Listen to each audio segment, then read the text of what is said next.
Hello guys, welcome to my YouTube channel. FCI assistant grade 3 के exam के जो है 7 जनवरी के फर्स्ट शिफ्ट का पेपर संपन्न हो चुका है। तो आइए उसमें जीके, जीएस और करंट अफेयर से संबंधित जो भी इंपॉर्टेंट प्रश्न हमको मिले हैं हम आपको उसका डिटेल एनालिसिस करवाते हैं बिना देर किए हुए। देखिए, बात करेंगे सबसे पहले प्रश्न की। आपका पूछा गया था, यूनानी इतिहासकार मेगास्थनीज किस भारतीय शासक के शासनकाल में भारत आया था? तो यहाँ पर चंद्रगुप्त मौर्य आपका सही आंसर सेकंड होगा। इसके बारे में आपको थोड़ा सा डिटेल जानकारी दें।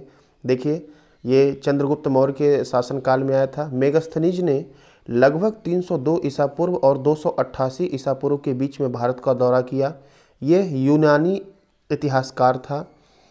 वह चंद्रगुप्त मौर्य के दरबार में सेल्यूकस निकेटर प्रथम के राजदूत थे। ठीक है। और बाकी ये मेगास्थनीज की पुस्तक है, वेरी इंपॉर्टेंट है। इंडिका पुस्तक उन्होंने लिखी थी। अब आपको हम कुछ इंपॉर्टेंट बताते हैं जो जिसके जिसके दरबार में गए थे।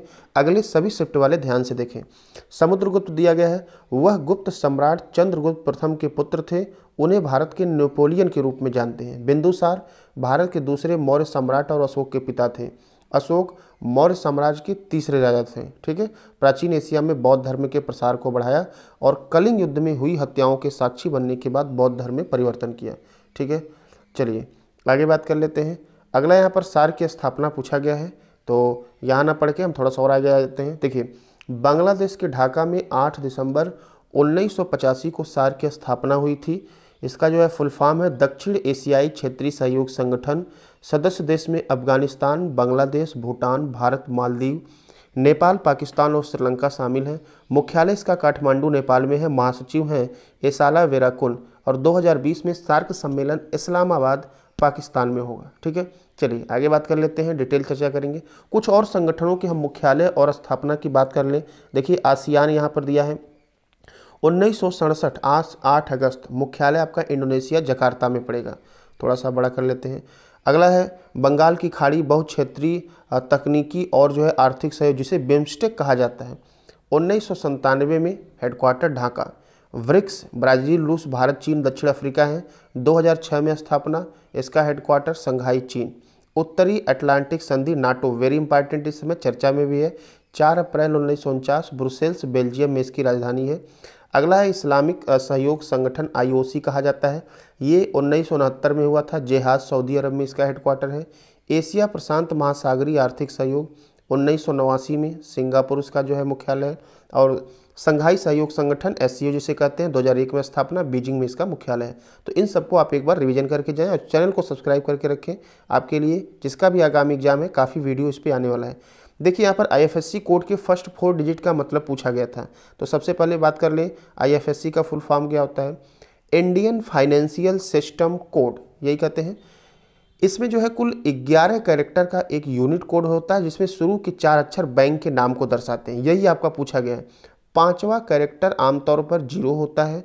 आखिरी के 6 अंक ब्रांच के कोड के बारे में बताते हैं। आईएफएससी का प्रयोग ट्रांजैक्शन के दौरान बैंकों की पहचान के लिए किया जाता है। ठीक है। चलिए अगला यहाँ पर पासपोर्ट इंडेक्स, जो हेनली पासपोर्ट इंडेक्स जारी किया गया है, इसमें पूछा गया था कि सबसे टॉप पे कौन सी कंट्री है।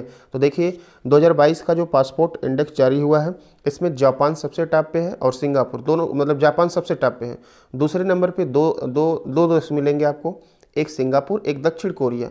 हम बात करेंगे अब हमारा देश भारत का है, तो भारत का इसमें जो है रैंक आपको 87 देखने को मिल जाएगा। क्लियर है। चलिए आगे बात करें। देख लीजिए, 87 रैंक है इंडिया का। अगला बात करें, यहाँ पर पूछा गया था कि कॉपर का एलॉय क्या है। तो देखिए, एक मिश्र धातु एक नए तत्व के निर्माण के लिए 2 या अधिक तत्वों का मिश्रण है। पीतल और कांस्य मिश्र धातु के प्राचीन रूप हैं। ठीक है। पीतल, तांबे और जस्ता का मिश्रण है। तो यहाँ पर देख लीजिए, जस्ता, तांबे और जस्ता, कॉपर को तांबा कहते हैं, तो कॉपर का एलॉय यहाँ जस्ता है। ठीक है। कांस्य और टिन धातु का मिश्रण है। ठीक है। यह पीतल मतलब पिताजी आप पढ़ते होंगे। ठीक है। जस्ता को टिन भी कहते हैं। एल्युमिनियम बॉक्साइट अकेले से प्राप्त होता है, ये भी ध्यान दीजिएगा। और तांबे, सोना, सिल्वर, सीसा और लेड के साथ मिश्रित है। तो यहाँ पर कॉपर का एलॉय पूछा गया था, तो टिन आपका आंसर हो जाएगा। आगे देख लीजिए, अब यहाँ पूछा गया था अगला प्रश्न कि जो फोटोसिंथेसिस होता है उसके दौरान पौधे क्या यूज नहीं करते हैं। तो देख लीजिए, पौधे जो यूज करते हैं इस प्रक्रिया में समरूपताएं, कार्बन डाइऑक्साइड, जल, सूर्य प्रकाश, और ऑक्सीजन चिन्ह है, ठीक है, जिसमें ऑक्सीजन पौधे प्रयोग नहीं करते हैं, पौधे ऑक्सीजन छोड़ते हैं, ठीक है। तो ये आपके ऑप्शन में जो है मिला था, तो इस तरह से इसका जान लेंगे, ठीक है। आगे देख लीजिए, इसके बारे में कुछ महत्वपूर्ण बातें बताएं, तो देख लीजिए यहाँ पर कार्बन डाइऑक्साइड हो गया, वाटर से अभिक्रिया होता है, सनलाइट चाहिए, क्लोरोफिल से जो है हरे होते हैं, तो यहाँ पर जो है कार्बोहाइड्रेट और ऑक्सीजन बन जाता है, ठीक है, जिसको वो रिलीज करते हैं। इसके कुछ महत्वपूर्ण तथ्यों की बात करें तो यहाँ पर क्रोमोफिल, क्लोरोफिल है, क्रोमो नहीं है, क्लोरोफिल के कारण पत्तों का रंग हरा होता है, ठीक है।